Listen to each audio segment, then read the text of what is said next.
Hi everyone, it's Jann with What You Make It, and I am here with a quick message before we get to today's project. I am enjoying being outside here in beautiful fall weather in Middle Tennessee, and I thought I would just come outside and bring you out here with me. I have two leaves here, this one and this one. This one's kind of brown and has a little bit of color on it, and this one is green, and that's kind of exactly how fall has been here. Everything was green, then we had a little cold snap, and the leaves went from green to brown. So we haven't had a lot of foliage this year, so it's kind of made me want to really get into my studio and create some fall projects, and the project I'm going to share with you today is one of those fall projects. But here's the thing that I wanted to come on here and say, and that is I feel incredibly blessed to have all of you as subscribers, and I've had a whole bunch of new subscribers recently, and those of you that have been with me for a while, this is not going to be new information to you, but those that are new, I want to share a thought, and that is I never want you to watch one of my videos and think I have to have everything that Jann used in this project, because my stars, I mean, there are so many things out there that we all want and we put on our wish list and all of that. But what I hope that I am able to show you is that you can do similar techniques with a lot of different products. And if ever there is a product that you have to have it to do the project, I try and tell you that too. But I want you to take it mostly as just a creative prompt, maybe sharing a technique with you, or helping spur some thoughts of what you can do with your own products that you already have. And today's project is one of those that I just really wanted to emphasize that on, because I am using the new Tim Holtz framelits, combo framelits and stamp. For those of you that may have added this to your stash, it'll be a fun way to just see some things that you can do. But for those of you that don't have it, don't feel like you have to go and purchase this to be able to do a similar stamp. What I'm hopefully going to show you is how to do some layering and do some really cool adding texture with book paper. But when you see me use distress stains, you could use watercolors. When you see me use the little framelits die, any stamp that you want to use, you could do the same project simply by doing a multiple stamping of it and hand cutting it out. I've done that for years, and you get great results. So I hope that you will not feel like you had to have everything that I am about to show you in order to create something similar. Those of you that have been with me for a while, you know. I'm always going, you don't have to use this, you could use X, Y, or Z as a substitute. But because I've had so many great new subscribers, I just want to take a moment to share that message with you. So I'm going to run away here and bring the project to you, and I'll be back to say goodbye to you in a minute. For today's project, I'm using one of Tim Holtz's recently released stamp and die combo sets. Love these with his blueprint stamps. So cool, because you get all of these elements that you can die cut out with these really tight registrations. You can get the various elements on this one, the Acorn, but on each of them they have different ones that make it really easy to do the technique that we're going to use today. You may be familiar with the other previously released set. They are slightly different in size, so the dies are not interchangeable. I have used this before when I did the bleach stamping tutorial, and if you want to catch that, I'll give you a link at the end to be able to pick that up.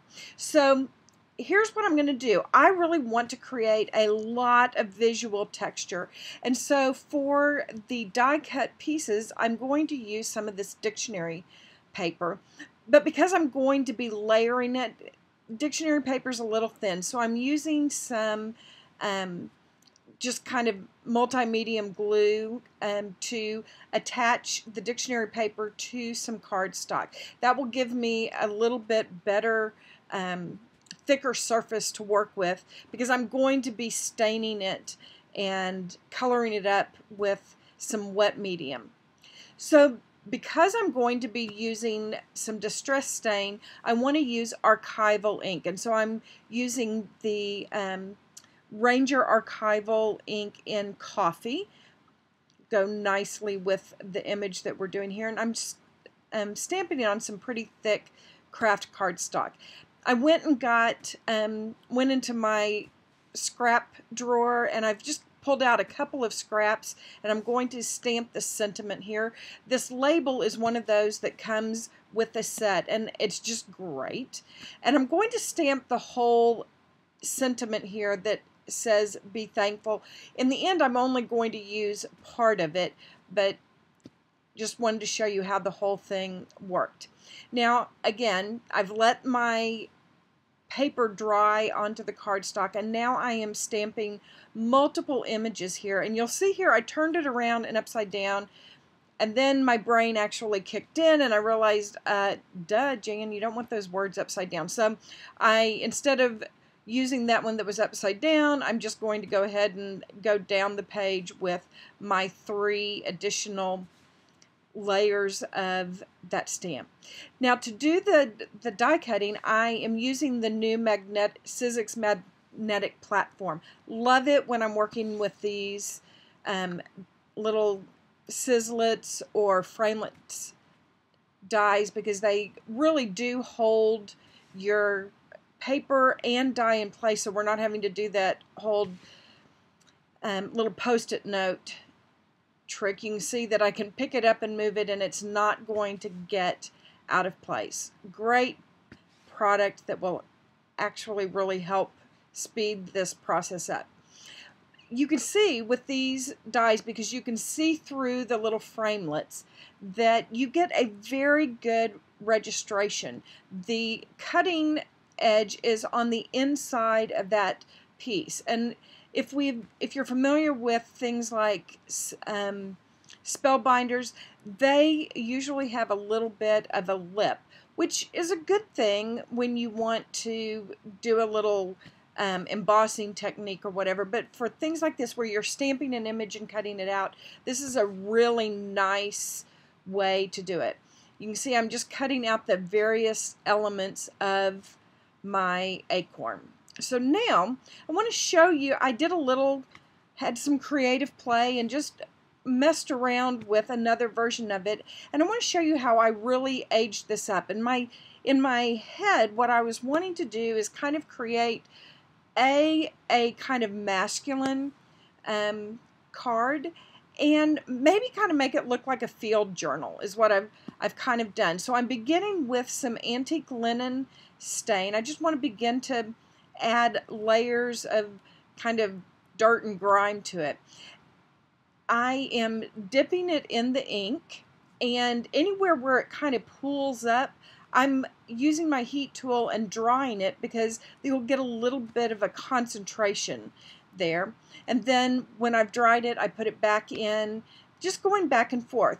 It helps if you dry it in between, because you get better effect. Now I'm using that little spatula to break up some of the drops of color. I've added some, gosh, what is the twig? Whatever, it's a darker, one of the darker browns. Gathered twigs is what it is. Oh my stars, my brain is just not working. But I wanted the droplets to be smaller.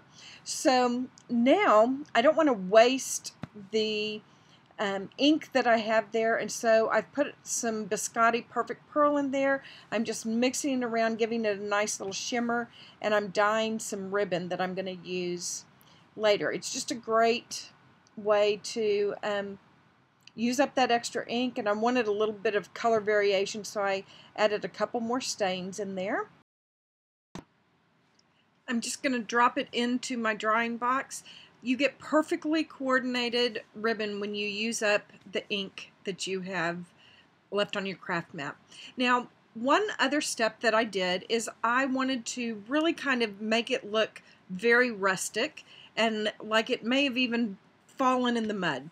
So I'm going to use some distress embossing enamel, and this is unlike any other embossing powder that you've used. This is one of those times that I'm going to say if you want to do this technique, you need to use this product. Now, this project doesn't have to have this. This is just another thing that I did. You could just do some stamping if you wanted to.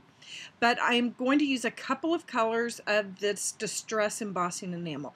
And it's different because it has release crystals, which what it actually means is that it will not there are parts of it that will not ever melt, and so it actually gives you this distressed look.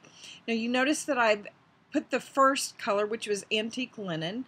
I did all of my stamping, and now I'm doing some vintage photo, and because the areas that I have put the other embossing powder on are already covered up, I can put the second color on, and I'm not going to get those two mixed up, although mixing them together would probably not be a bad idea. So when you heat your distressed embossing powder, the most important thing is it's not going to be shiny, and when you're done, you need to let it cool. You need to just put it down, walk away, and you can see here that up close there's a really it doesn't look like normal embossing, but when it's cooled, you can go in and you can brush it, and the release crystals will brush off of it and leave you with what looks like kind of rusty, only partially embossed area. It's very, very, very cool. It's great for distressing. I wouldn't use it all the time, but for a project like this, it's perfect. Now I'm just going to use my decal ruler here. Great way to just tear kind of a ragged edge, and you know, everything about this is distress. I'm going for this masculine kind of dirty and grimy look, and I'm now using some walnut stain distress ink and just darkening the edges, roughing wherever that torn paper is. It's going to absorb that ink just a little more. So I'm just having a ball making the background for this little card. Now on the blueprints there is usually a label, and I decided that I wanted to actually color it and allow it to be kind of a burgundy color that I'm going to use a little bit later. So I'm using a Prismacolor pencil. You could use whatever you wanted. I actually just had this out on my desk from another project. I'm using mineral spirits to just melt that wax pencil, but you could use your Copics. You could do whatever. You could stain it with distress stains or watercolor if you wanted to. I just was using what was on my desk and nearby. So I'm going to take a small dimensional and pop that up, and then we'll get started on coloring up those little pieces of our acorn. And this is fun. And this is one of those things that, like I was telling you at the beginning, don't feel like you have to have everything that I'm using. I like showing you what these new products are capable of doing, but you could so easily use watercolors for this. Even if you didn't have the stamp set and you just had, you wanted to do this same technique with like a flower stamp, you could do that. I think just what I'm trying to show you is that you can get so much texture when you add multiple layers of things, and now I'm basically just kind of watercoloring that dictionary paper, blending a few colors in, and to make them blend really nicely together, I spritzed them before I began with some water, and that just kind of helps everything flow a little bit. I tend to do things in layers. I will put a little bit on, dab it off with a paper towel, dry it, see if I like it, I suddenly decided I wanted it to shimmer a little bit, so I'm adding some Biscotti Perfect Pearls. You can see if it's on my desk, I have a tendency to just, oh, I'll try that. And those Perfect Pearls were sitting there, and I decided to put it in. And it's a very subtle thing. You'll see it when it's all done. But yeah, it was a nice little thing to add a little bit of that shimmer to our acorns there. So now I'm going to start working on the cap of it, and I'm using some gathered twig and frayed burlap, I believe, were the two that I initially started with, and I think I ended up pulling in some walnut stain as well. But just doing that same process of putting some stain down, drying it, and then adding more color to it. This is a layering technique. I love working with the stains or watercolor type of coloring for this kind of project, because we went to the trouble of making using the dictionary paper, so I actually want the words of the dictionary paper to be visible through whatever we color it with. So when it's all dry, I am going to stain up the edges with the walnut stain distress ink, just finishing those edges. After we've done all of the coloring, they would look a little glaringly clean if we didn't do that edge. So I did that.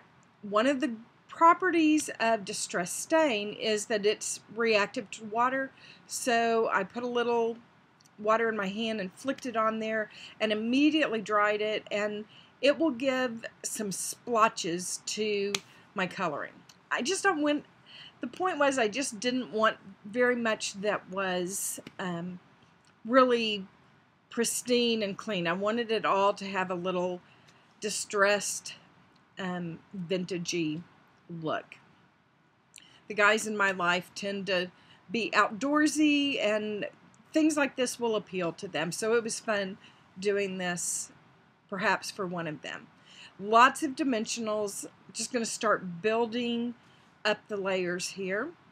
And you start from the back and you just kind of put the one that you have the biggest one on, and then you put the next layer on, and so on.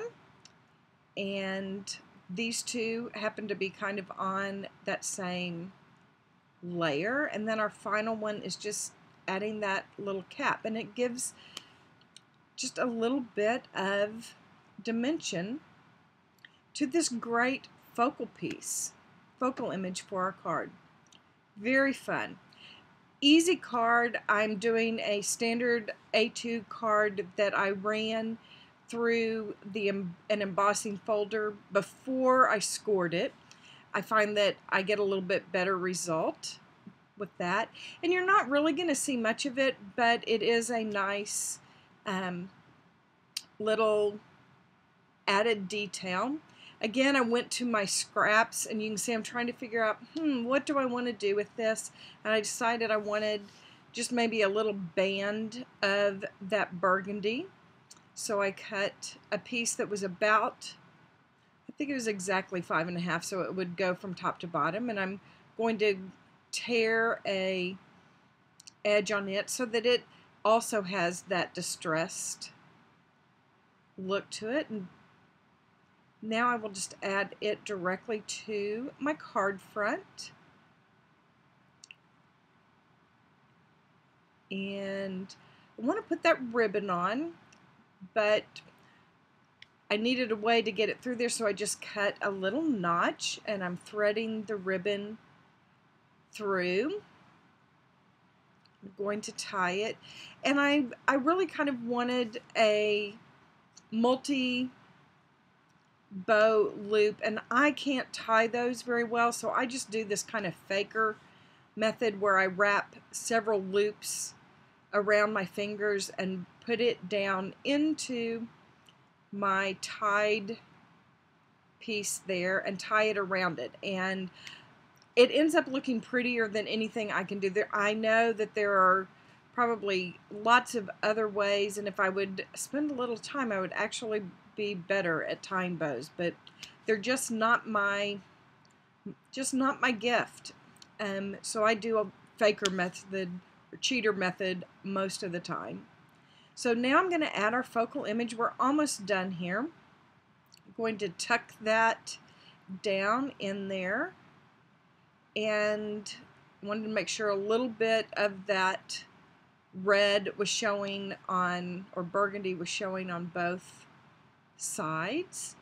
And I'm going, you can see here I've cut off the B part of that sentiment. I'm really wanting to do a thankful for all that you do sentiment, and I have another little stamp that I'm going to use. This is a paper tray ink stamp set. Love it. It's called Thanks Always. Has lots of large thanks, but then there's so many little pieces that you can put together however you want. So I'm going to use that for the final sentiment there, and I'm just using the matching archival ink to add in that second part of the sentiment. And because I didn't use my mouse pad, I had a little bit of a miss there, but fortunately with clear stamps you can go back in and touch it up, and there's our card for today. Lots of fun techniques. Hey guys, thank you so much for sticking with me. I don't say it often enough, but I am honored that you all subscribe to my videos, that you take the time to come and visit when I upload a new one. I love your comments. I'm very appreciative of your questions, and just know that I don't take you all for granted. In this season of Thanksgiving and gratitude, I wanted to be sure and tell you I'm very grateful for you. You mean a lot to me. So hope you enjoyed the project. I hope you'll try it for yourself. If you run into any problems, you know, drop me a note and I'll see if I can help you overcome the obstacle. But whatever you do, be sure and save some time for some creative play, and I'll be back soon with another project.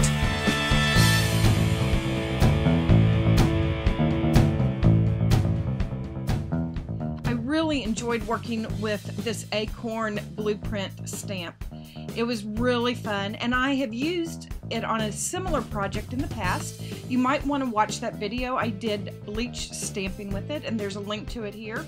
Also, please follow me on Pinterest, Facebook, or Twitter by clicking the links below.